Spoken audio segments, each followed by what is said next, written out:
오늘은 살아나게 하리라라는 제목으로 함께 말씀을 나눕니다. 이 에스겔 37장은 상당히 유명한 장이죠.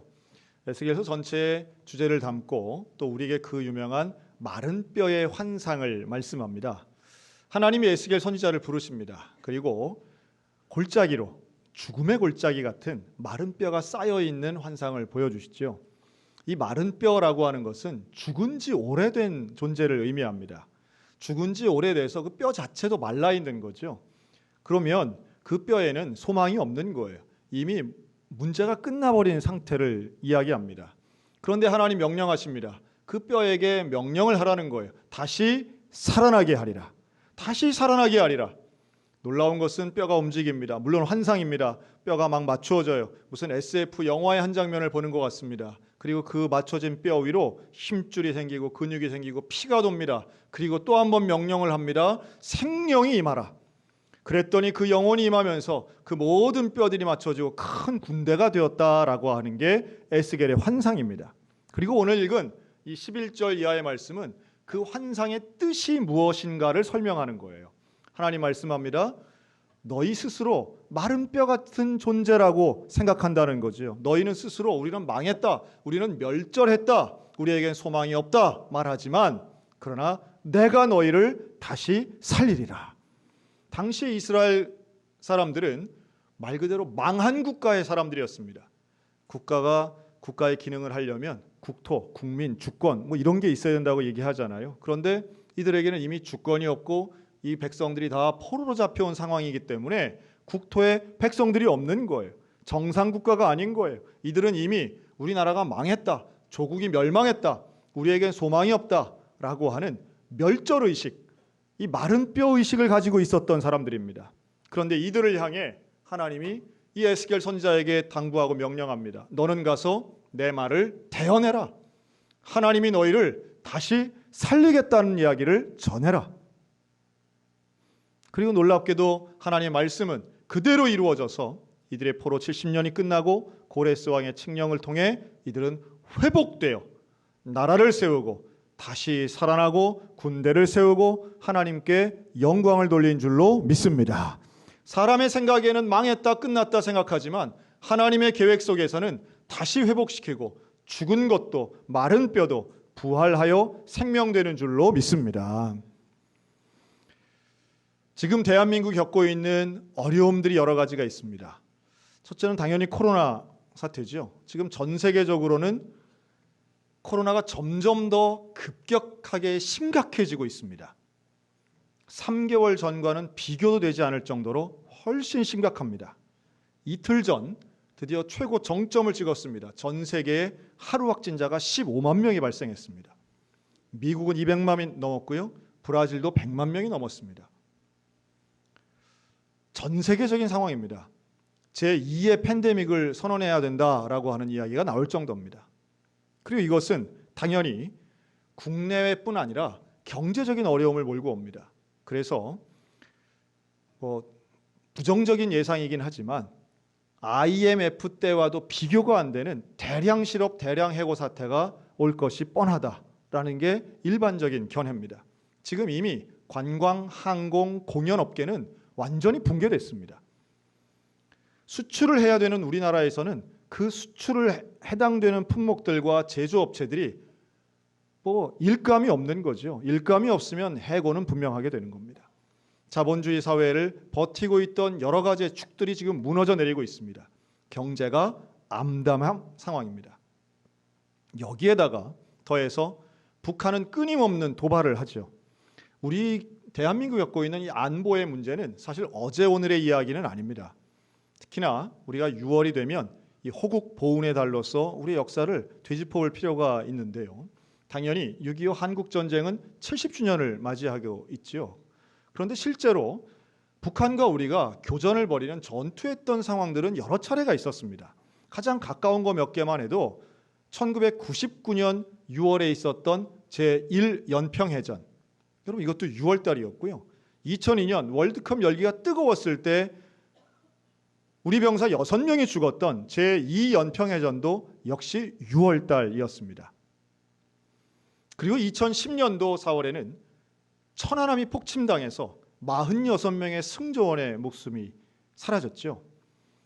지금까지도 그것이 무슨 북한 소행인 증거가 있느냐라고 하는 논란을 일으키고 싶은 분들이 있을 정도로 유가족의 마음엔 끊임없이 상처를 주고 있는 이 천안함 사건, 이제 10년 됐습니다. 10년이 긴 것 같지만 실제로 그때에 희생된 우리 승조원들 지금 살아있다 하더라도 30대 초반밖에는 안 되는 젊은이들이었어요. 그리고 그 이후에도 우리나라는 계속해서 햇볕 정책을 펴고 양보하고 인내하고 또는 지원하면서 북한과의 좋은 관계를 유지하려고 했지만 천안함 폭침 이후에 10년 동안 그들이 쏘아올린 미사일만 해도 거의 100개입니다.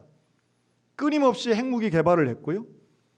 21세기에 그 어디서도 찾아볼 수 없는 3대 세습 일당 독재, 그리고 지도자를 향한 끊임없는 일방적 경배와 찬양을 받고 있는 저 북한, 여러분 우리가 대화할 수 있는 대상이 아니라는 것을 현 정부도 이제는 깨달은 것 같습니다.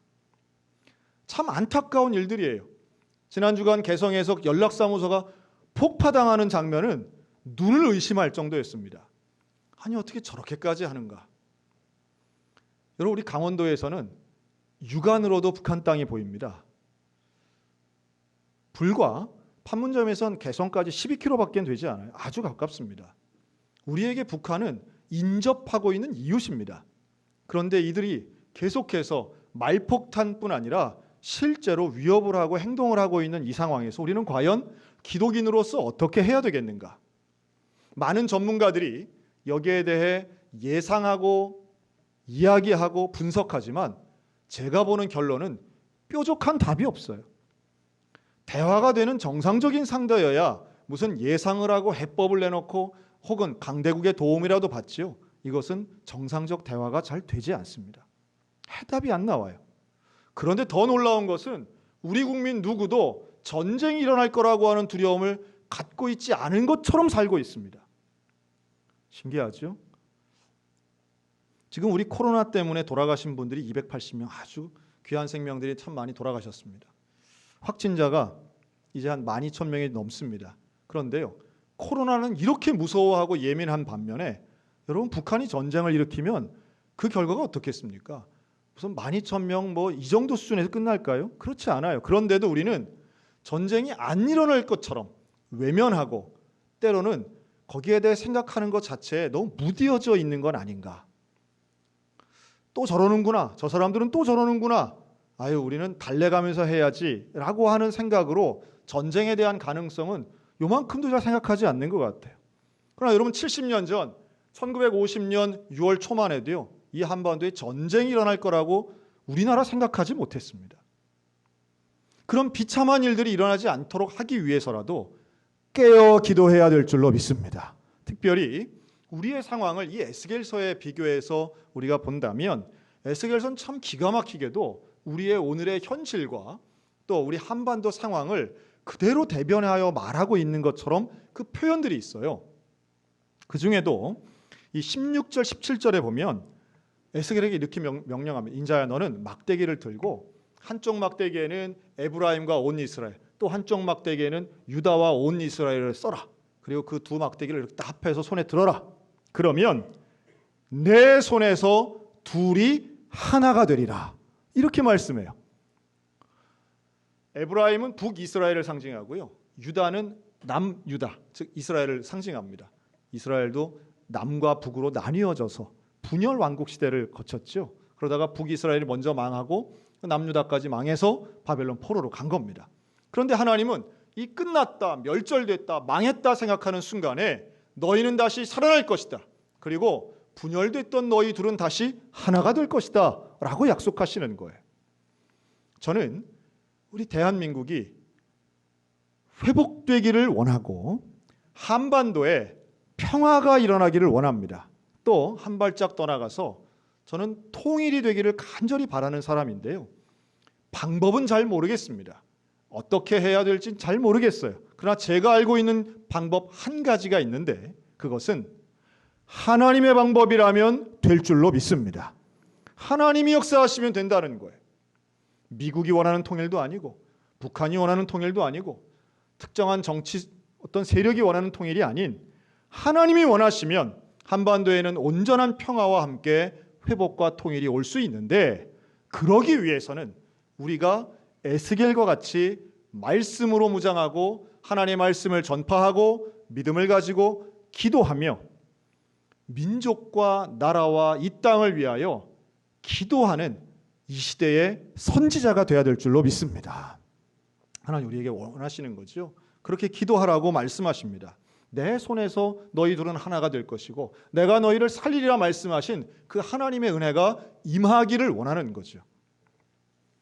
사실 올해 우리 교회가 계획했던 것들이 이 코로나 사태 때문에 하나도 못했습니다. 참 안타깝고 속도 상하는데요. 그래서 작년에 우리 교회가 했던 일들을 다시 한번 되짚어 보면서 저한테는 참 인상적으로 남았던 게 하나 있습니다. 바로 이 화천군 간동면에 가면 제2 하나원이라고 탈북자들을 위한 교육시설이 있습니다. 거기서 교육받았던 탈북인 약 60명을 작년에 우리 교회로 초대해서 우리 교인들과 함께 하루 종일 교육받고 1대1로 대화하고 실습했던 그 행사가 있었습니다. 여러분 그때 제가 좀 오해했던 것 몇 가지를 새롭게 깨달은 적이 있었는데요. 첫 번째는 이 탈북인들은 북한에 있는 전부 다는 아니지만 참 많은 분들이 북한에 있는 가족들과 연락하고 사시더라고요. 어떻게 연락하나 보니까 이 국경 인근에 계신 분은 아예 전화 통화가 되고요. 또 일부는 어떤 재정적인 도움까지 이렇게 주고 계시더라고요. 무슨 스마트 뱅킹으로 하는 건 아니고 이렇게 인편을 통해서 이렇게 재정을 보내면서 그렇게 연락을 하고 계시더라고요. 완전 단절된 줄 알았더니 그게 아니더라고요. 또 두 번째는 이분들이 대부분 복음을 받아들였다라고 하는 사실입니다. 그 탈북의 과정 속에 기독인과 교회, 선교단체의 도움을 받은 분들이 대부분이어서 이분들이 생각보다 아주 그 굳건하고 온전한 복음의 신앙들을 갖고 계세요. 그래서 그때 한번 제가 말씀드렸죠. 그분 중에 한 분이 나와 간증을 하시는데 자기 정말 평생 소원이 최근 한 2년간 그 탈북의 기간 동안 기도하면서 소원이 있었는데 십자가 있는 교회에서 예배드리는 게 소원이었습니다. 그랬어요.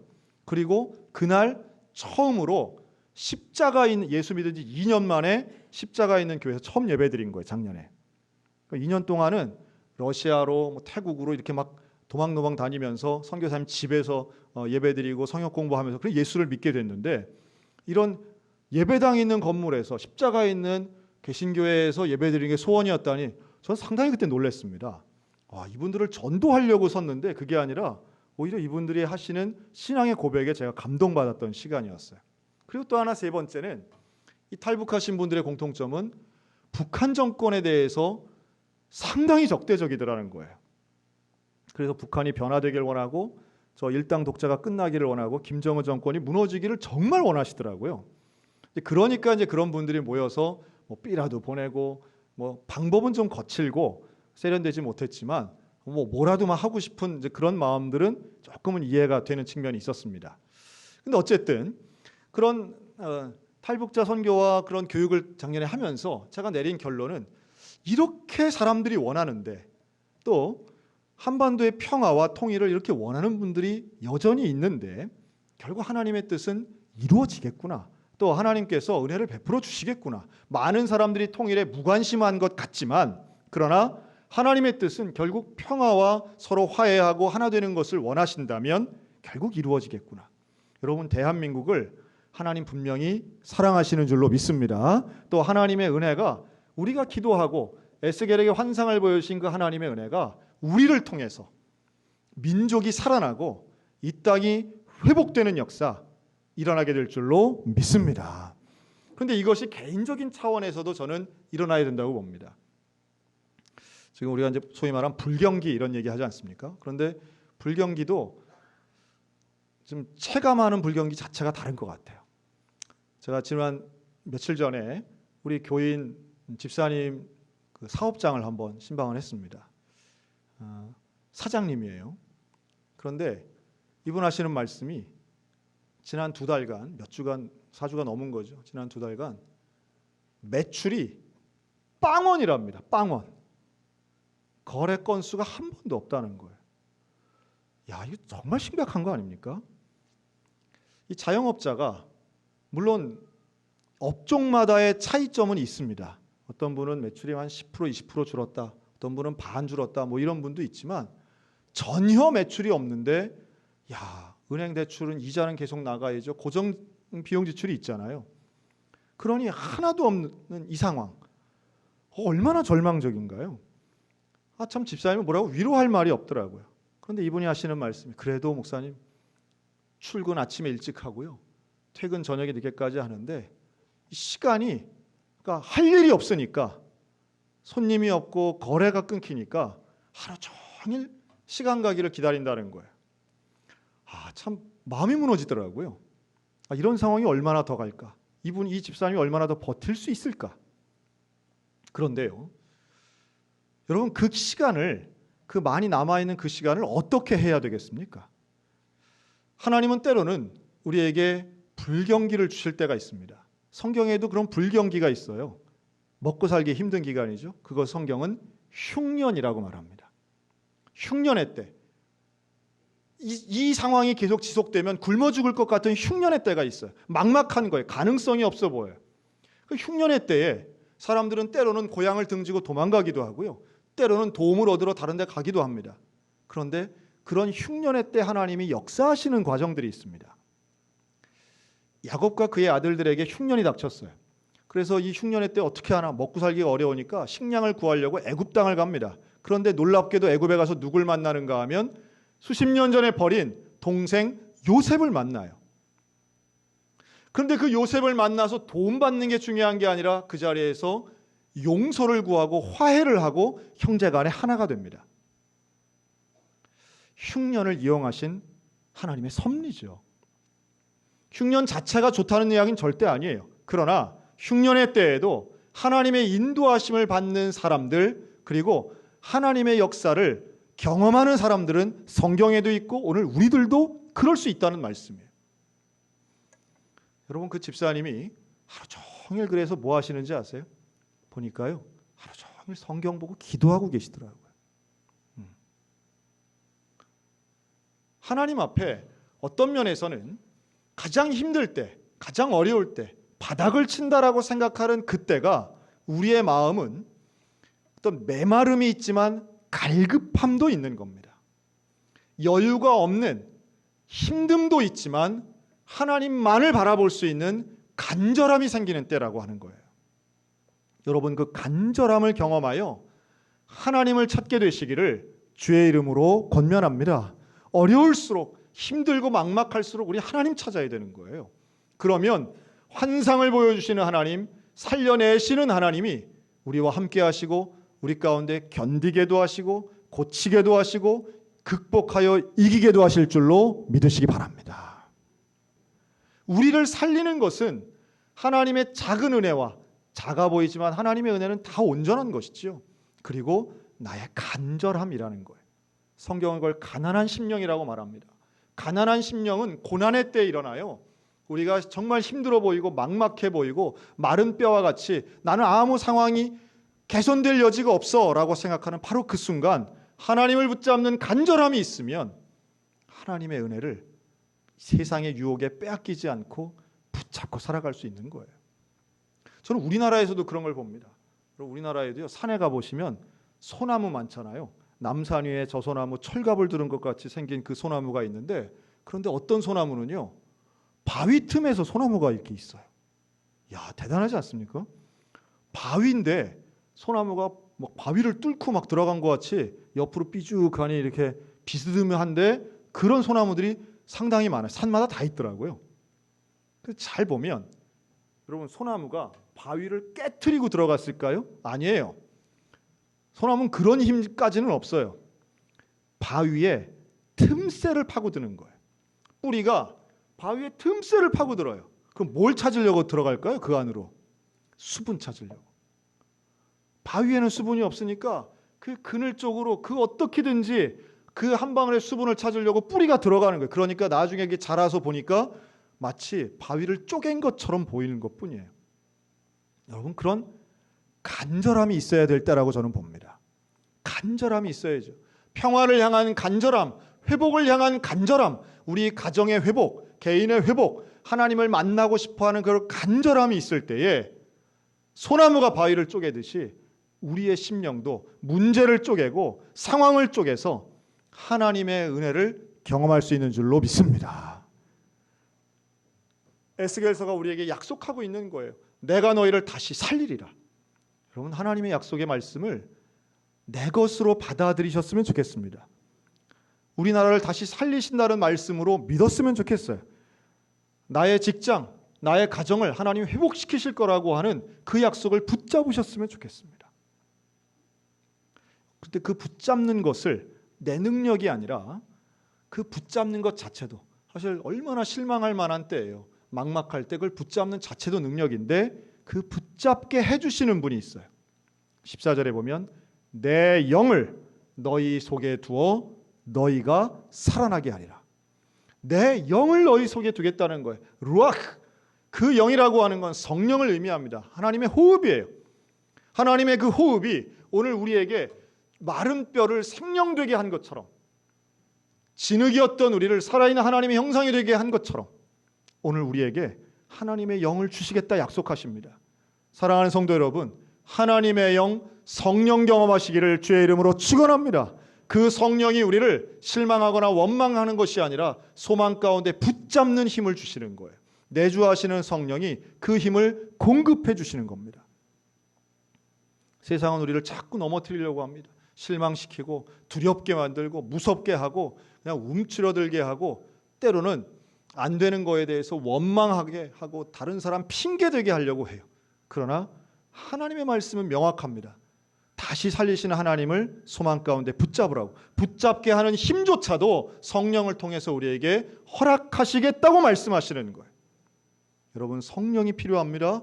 대한민국의 성령이 필요합니다. 우리 가정에도 성령이 필요합니다. 나 개인에게도 하나님의 영이 필요한 순간이에요.